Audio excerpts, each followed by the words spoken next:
मुक्ति ही लक्ष्य है। यह हमारी आज की आध्यात्मिक चर्चा का विषय। मुक्ति ही लक्ष्य है। ध्यान के क्षणों में गुरुदेव की वाणी ने कहा कि देखो, जैसा बाह्य जगत है वैसा ही एक अंतर जगत भी है। इस आत्मा का एक संसार है, एक नाम रूप का संसार है। और यदि बाह्य जगत में आश्चर्य है, रहस्य है, विशालता है, सौंदर्य है, महान गौरव है, तो अंतर जगत में भी अनंत महानता और शक्ति, अवर्णनीय आनंद तथा शांति और सत्य का अचल आधार है। तो हे वत्स, बाह्य जगत अंतर जगत का आभास मात्र है और इस अंतर जगत में तुम्हारा सत्य स्वरूप स्थित है। वहाँ तुम काल से परे त्रिकाल अतीत सत्ता में जीते हो, जबकि बाह्य जगत समय की सीमा में ही बंधा हुआ है। वहाँ अनंत और अपरमेय आनंद है, जबकि बाह्य जगत में संवेदना सुख तथा दुख से जुड़ी हुई है। वहाँ भी वेदना है, किंतु अहो कितनी आनंददायी वेदना है। सत्य का पूर्णतः साक्षात्कार न कर पाने की विरह की अलौकिक वेदना, और ऐसी वेदना विपुल आनंद का पथ है। तो अपनी वृत्ति को संतर जगत की ओर प्रस्तुत करो। मेरे प्रति उत्कट प्रेम के पंखों से उड़कर आओ। गुरु और शिष्य के संबंध से अधिक घनिष्ठ और कोई भी संबंध है क्या? यही प्रेम का लक्षण है तथा मौन की गहन गहराइयों में विराजमान भगवान है। सभी बाहरी झंझटों को छोड़ो। जहाँ भी मैं जाऊँ तुम जाओ, जो भी बनूँ वैसे ही तुम बनो। भगवान पवित्रता के लिए भक्तों के हृदय विभिन्न मंदिर हैं, यहाँ सुगंधित धूप की तरह ईश्वर विचार की ओर उठते हैं। तुम जो कुछ भी करते हो उसका आध्यात्मिकरण कर लो। रूप अरूप सभी में ब्रह्म का देवत्व का दर्शन करो। ईश्वर से श्रेष्ठ और कुछ भी नहीं। अंतर जगत की अंतरतम गुहा में, जिसमें व्यक्ति उत्कट प्रेम या कातर प्रार्थना द्वारा प्रविष्ट होता है, वहाँ अनुभूति में आध्यात्मिक जगत के ब्रह्मांड के बाद ब्रह्मांड भरे हुए तथा ईश्वर सर्वदा सन्निकट है।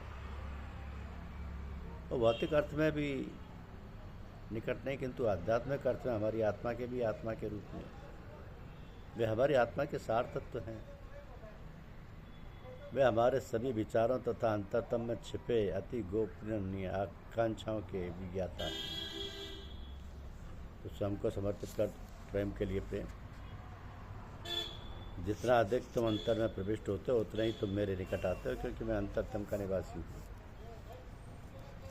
क्योंकि मैं ही वो चुंबक हूँ जो तुम्हारी अनुभूति तथा आत्मा की महिमा को प्रकट करता हूँ।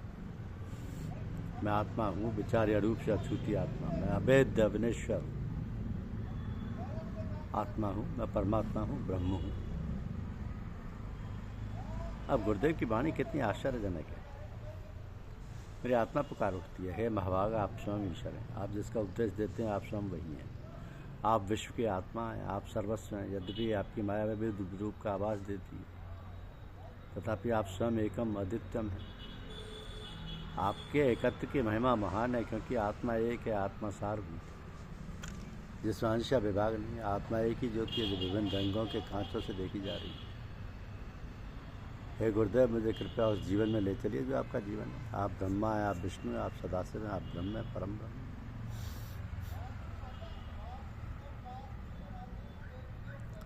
मनुष्य की दुर्बलता के महत्व को भी समझो। इस दिव्य ज्योति के भीतर देखो कि संतर जगत में अनुभूति के पर्वत पर गुरुदेव मानो दूसरे कृष्ण होकर विराजमान है। गहन, समय से गहन, आकाश से भी अधिक सर्वव्यापी। ध्यान राज्य का वह अंतर जगत, वहाँ अज्ञान अंधकार हो ही नहीं सकता, क्योंकि वहाँ केवल ज्योति है। वहाँ अज्ञान हो ही नहीं सकता, क्योंकि वहाँ केवल ज्ञान है। वहाँ मृत्यु का वश नहीं चलता, अग्नि जला नहीं सकती, जल भिगो नहीं सकता, वायु सुखा नहीं सकती। बहुत प्राण पुरुष का राज्य है, जीवन की सभी छलनाओं के पार असीम और कूटस्थ। और उस महिमा में अंतरतम से बोलते हुए गुरु की वाणी ने कहा कि वत्स, यह तुम्हारी विरासत है। अनंत शक्ति तुम्हारी है। जब सभी शक्ति तुम्हारी है, तब तुम क्या दुर्बल हो सकते हो?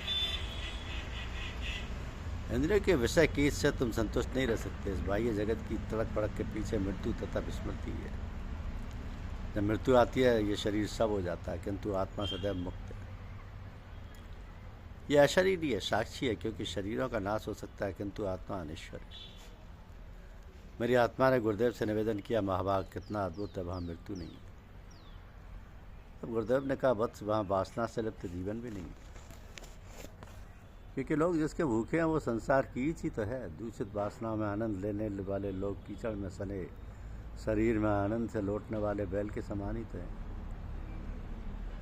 उनके लिए पथ बहुत लंबा है, क्योंकि इच्छाओं के ताने बाने से बनी माया उनके पथ में आड़े आती है। तुम इच्छाओं के उस परे जाओ, तुम्हारा समय आएगा। ऊपर की ओर देखो, वहाँ अनंत ज्योति है। ऊपर देखो तो वो ज्योति तुम्हारे मन की अपारदर्शिता को अवश्य भेज जाएगी। चैतन्य ही आत्मा का स्वरूप है तथा मुक्ति ही लक्ष्य है, और वो लक्ष्य है यहाँ और अभी है, मरणोपरांत नहीं। तथा जीवात्मा का भाग्य निश्चित है, और वो है आत्म साक्षात्कार। जहाँ समय मिट जाता है, जहाँ भौतिक और मर्त्य चेतना विलुप्त हो जाती है, जहाँ सभी स्वप्न समाप्त हो जाती है, वासना असीम अनुभूति में विलीन हो जाती हैं, जो कि महत्व विस्तार का क्षेत्र है।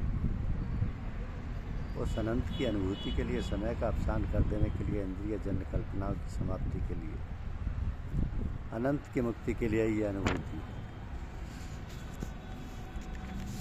ये अनुभूति है। उस अंतर जगत में खो जाओ। गुरुदेव का असली स्वरूप इसी में, यही मुक्ति का पथ है, और मुक्ति ही लक्ष्य है। धन्यवाद। यूट्यूब चैनल को लाइक और सब्सक्राइब अवश्य कीजिए।